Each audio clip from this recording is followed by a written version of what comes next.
Hello everybody and welcome back to my channel. Today is another day in the life video.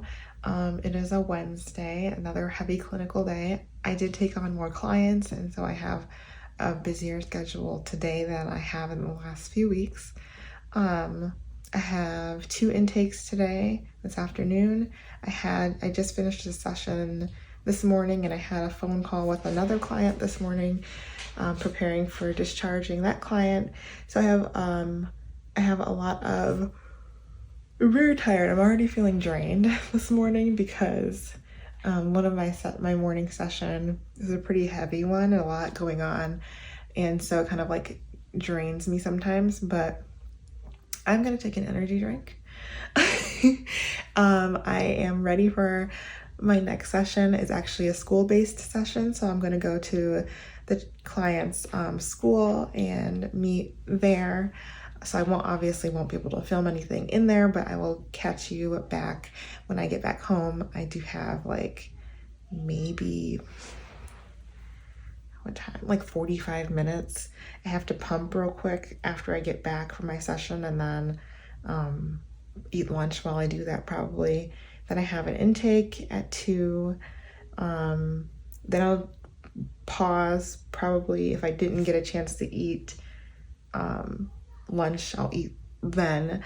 I'll do some documentation, and then at 4 I have an intake, and then at 5:30 I have a client session, and then at 6:30 I have another session, but that one is in person, and that's how I'll end my night.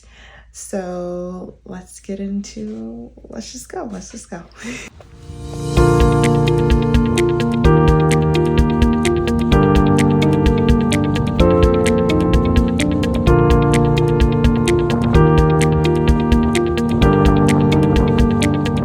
Okay, hello everybody. So I am back from my in-person session. Like I said, I was at the school, and then I came back. I pumped breast milk for my son. My husband took him to the chiropractor. My daughter is taking a nap right now, so this is a good opportunity for me to cook dinner. If you're asking why doesn't my husband cook dinner when he's off on Wednesday, it's because he just is not good at like the multitasking stuff. Like he can't cook dinner and watch them. It just stresses him out too much. So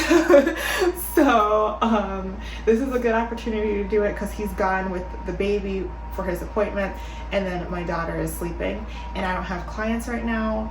I'm actually warming up pizza for lunch, veggie pizza for lunch, and then I'm also gonna get started on dinner. I'm just gonna cook some spaghetti, super easy. And so yeah, I'm just trying to keep it simple on Wednesdays as far as food goes because I don't have time, especially as I'm picking up more therapy sessions. I had a 2 o'clock appointment that no-showed, which I'm not surprised about. I can get into why people no-show in therapy so much, but that's will take me a long time to explain. But anyway, I do have a 4 o'clock appointment, and so right now it's about 3, so I have like literally an hour to hurry up and do these things. So I have a 4 o'clock appointment, and then I have a 5 o'clock phone call. I did get like an email from a potential new client, and I'm going to give them a call at 5. And then I have a 5:30 session, and then I have a 6:30 in-person session. So I'm going into the office for that one, for the 6:30 one. I'll probably be home around 7:30. And that's usually how my Wednesdays end. I don't plan on picking up any more clients on Wednesday evenings. I did yesterday have an 8 o'clock session, but I feel like Wednesdays are just so like, it's between the 2 in-person sessions where I'm leaving the house, and then just like all the other sessions I usually have on Wednesdays. I just feel like it would be too much to like add an 8 o'clock session. People probably like, oh, why are you leaving people at 8 o'clock at night? Because, okay, I do what I have to do in order to get my clients the help they need and be there for my kids at the same time. Because my husband works full time as a pharmacist.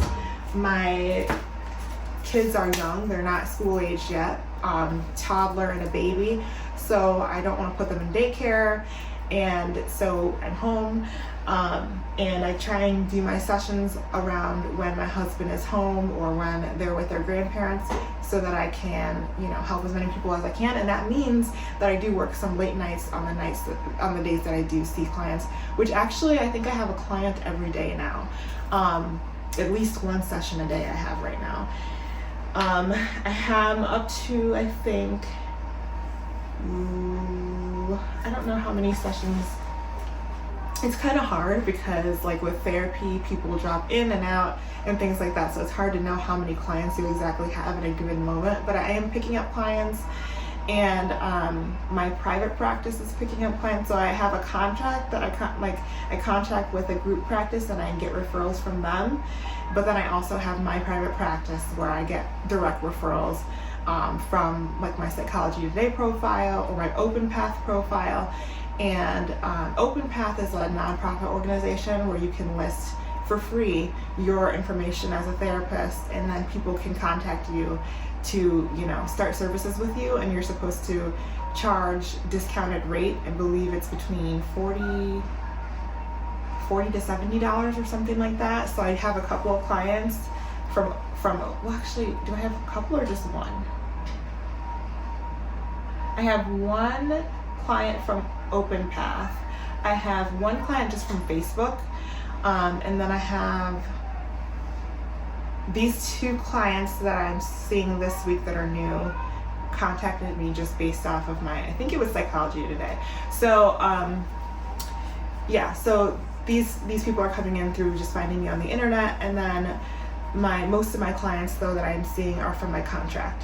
So anyways, I have, did I say that what I have left today? I have a 4 o'clock, a 5 o'clock phone call with a potential new client, a 5:30 session, and a 6:30 session. Okay? So I'm going to get started on dinner so I'm not wasting any more time. All right, so I am recording this voiceover weeks after I recorded this video, and the reason is because honestly I thought I had posted this video, and then I looked on YouTube on my thing and I saw I hadn't posted a video in weeks, and I was like, what? I thought I posted that one video, and it's like, no, I thought about posting it and I didn't actually do it. So I need to get better about a schedule, but I'm just getting like, I say this word a lot, overwhelmed. I don't know if I'm getting overwhelmed or if I'm just busy. Because for me, the overwhelm hits me like a train. It doesn't just come slowly. It's like all of a sudden I'm just overwhelmed and I can't handle it. So I have to like really be in tune with my body and knowing what I can handle and deal with. So honestly, YouTube videos are not the priority. They are the hobby, and I've said this before. So anyways, that being said, I have a lot of new clients since I recorded this video. I did discharge a few clients, and that's just like the ebb and flow of therapy. People feel better, or I reduce sessions with people who still want to do therapy, but they're making progress and things like that. So I am going to celebrate this weekend, actually. I'm so excited. I made my first $1,000 through my own private practice, through my own referrals of people calling me or emailing me directly to take on, to take me on as a therapist. And so I'm so excited. I made my first $1,000, and I have like little incentives for myself because I found myself getting like demotivated, thinking like maybe I should just get a regular job. I don't know, blah, blah, blah. And then like I said, no, this is normal in business. Things will happen slowly. It's all progress. And I knew that it was going to be like that. So why am I so impatient with myself? So I said, I'm making an incentive list. That way I can actually see the goals that I'm accomplishing and I can celebrate them, because I really don't celebrate my accomplishments ever. I remember high school, when I graduated high school, I was like, who cares? Whatever, no big deal. Most people graduate high school, at least, not most people. I know that now that I'm older, but back then I thought most people graduate high school. And then, When I graduated college, again, I felt like no big deal, who cares? I didn't even graduate with honors. What is there to be proud of? Then when I graduated graduate school, I was like, whatever, I can't find a job. And then when I graduated graduate school again, I was just so focused. I was pregnant, and I was just so focused on getting ready for the baby and motherhood and everything. And I graduated with my PhD, and again, I was like, who cares? So I said, I need to get in the habit of actually taking the time to reflect on the things I've done well, because I do tend to beat myself up on things when they're not going how I want them to. So this weekend, to celebrate, I'm getting a pedicure. I've been wanting a pedicure since I was pregnant with my son. I haven't had a pedicure in a year, so I'm getting a pedicure to celebrate my first $1,000. And I actually made more than that, but my milestones like 1,000, 3,000, 5,000, 10,000, and I don't know. I just broke it up like that because I figured I'm gonna need different kinds of motivation depending on how much money is coming in. But yeah, so that is just my little update on my business. It's going really well, and it's growing, and I'm super excited about it. I always have to adjust my expectations and my schedule, and I talked to my clinical supervisor about this, and she was like, I don't want you to get into the habit of thinking that you're ever gonna not have an adjustment period. You're gonna constantly be needing to adjust in this field because you're constantly gonna be getting clients. And hold on, I want to tell you something. Hey everybody.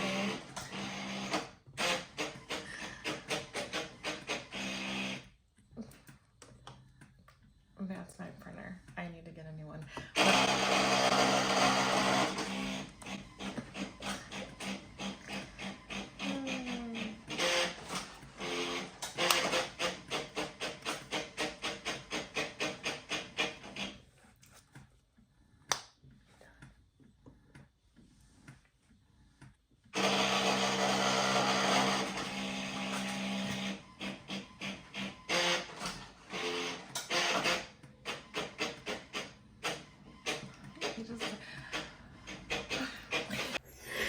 I don't even remember what I had to tell you right there, like why I was trying to say something at that moment. I think I was just going to tell you I was pumping and doing documentation. But anyway, but see, my $3,000 goal is to get a new printer. Not a huge, like, industrious printer, just a regular. I was leaving the office right there. That's what you saw. But anyways, just a regular, like, office printer, like nothing special or fancy. Not a, home office printer. But yeah, that's an incentive on my incentive list. So I'll probably be getting that this month because I am sure I will reach that $3,000 goal this month. So yeah, if not sometime in the middle of the month, then definitely by the end of the month, then I'll probably have a new printer, along with a new appointment book, which I'm super excited about. Now you may be thinking these things aren't incentives, they're office supplies. But for me, I love office supplies, and we desperately need a new printer. You heard my atrocious printer. I printed out a sheet for a client once, and it printed all sideways and weird. And I told the client, I'm so sorry, just ignore how weird it's printed. She laughed about it, but I was like, oh my gosh, just ignore that. And we're just gonna focus on the words.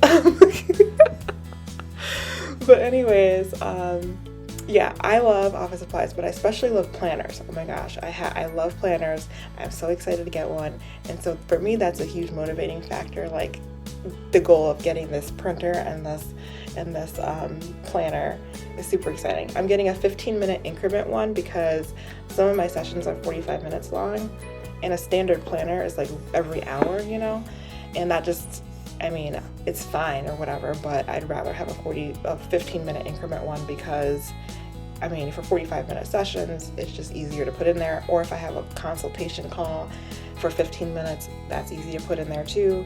And it just more accurately reflects my time for my organization, for sake of organization. So anyways, here, what I'm doing is documentation. I'm just coming, actually, I don't think I was just coming home at this point. This, I think, was about, I want to say it was about midnight. I don't remember. I think it was 10 o'clock because the baby's on me. And then I eventually put him down to sleep, and then I continued my documentation until midnight, and then I went to bed. So like this is becoming more and more common for me, and I was talking to my clinical supervisor about it, like just trying to get organized. She working late has become like, I don't want to say it's become more common, but it's like starting to become common, and I don't want it to. I don't want to burn myself out because I'm already not sleeping very well with my son waking me up through the night sometimes. That's a whole different issue. Like, he has to have 35 ounces of breast milk every single day, at least, in order to sleep through the night. He will eat some sweet potatoes before going to bed, and that helps to keep him full too. But I had mastitis, I think, on Sunday as I'm recording this voiceover, and now I'm having like a fluctuation in my milk supply. There was one day where I only made like 18 ounces, and I used to make like 30 right before I had the mastitis. And so I was making 40 ounces of milk, and then I decreased my pumping sessions to 5 times a day, and then I started making 35 ounces. Then I decreased again to 4 times a day, and then now I was making 30. But now, like, since the mastitis, it's like all over the place. Today I did make 30, and I had to pump at midnight in order to get to that like goal. But yeah, he drinks 35 ounces, so I'm still using frozen milk every day for supplementing what I'm not making during the day. So I remember thinking when he was drinking like 25 ounces of milk a day, why in the world am I making 40 ounces of milk every day? And now I know why. It's because I was going to have issues with milk fluctuations. And I honestly think it has somewhat to do with like work, when you're having a toddler, being back, my husband being back to work, so it's just me at home with the kids most of the days, and organizing everything and everything like that. So the stress does it does decrease your milk supply. So I think that it's a little bit of that. I think it's mastitis. Also, this past weekend I was in a wedding and I didn't want to pump during the wedding, so I skipped pumping session, and I really shouldn't have, and I think that also impacted. I did that 2 days in a row. We've got another wedding thing coming up this month in November, and I'm like, oh gosh, I have to pump. I just have to. I have to just suck it up, go into a bathroom or my car or something and just pump during this thing. I'm really not going to want to, but I'm going to have to deal with it. Anyways, what was I getting on about? Anyway, I don't have much time left in this video, and I want to keep it, concise. But right now I'm in the season of really just constantly trying to adapt and being okay with having to constantly adapt. I didn't realize until my clinical supervisor said, you're going to always have to adapt in this field because you're going to keep getting new clients and people calling you and things like that. And you might change your specialty. You might do different things. You might open a group practice. Everything is adaptation. So don't ever get to the point where you think that there's going to be a season where you're adapt. It's not going to be that way. But she said there's organizational strategies I can use to help me not feel overwhelmed. And so that's what I've been doing. She said that she keeps an Excel sheet of clients that she has, and she writes the day she did their last treatment plan, if they, when she did their diagnostic assessments, and making sure all their consent forms are signed, and all that, administrative stuff, so that she can keep track of it. And then she knows when the next treatment plan is due because she puts it in there. And then she also puts a reminder in her calendar. And so I haven't done the reminder in my calendar part yet, but I have done the Excel sheet, and it is so helpful because a lot of times I'm sitting down to do documentation, I get overwhelmed, and I'm like, oh my gosh, I have a list of things I have to do, and I thought I was keeping up with my progress notes, but when I have new clients, I also have to do diagnostic assessments and treatment plans and progress notes, and making sure I get their good faith estimate out if they're a private pay client and things like that. So it was getting to be a lot and overwhelming. So being able to like sit down, see the Excel sheet, see what's highlighted, and just work off that list has been so helpful for me. I thanked her a lot for that. And so yeah, that's just where I'm at right now with it. I'm gonna try and put out new videos. I want to try and do it weekly. I'm not going to commit to doing it weekly. I'm just not even going to tell you that, but I will just keep putting out new videos as I have the time. And I thank you guys for your patience. I hope you learned something from my videos, and feel free to like and subscribe if you want to keep up with my business. All right. So thank you for watching. Bye.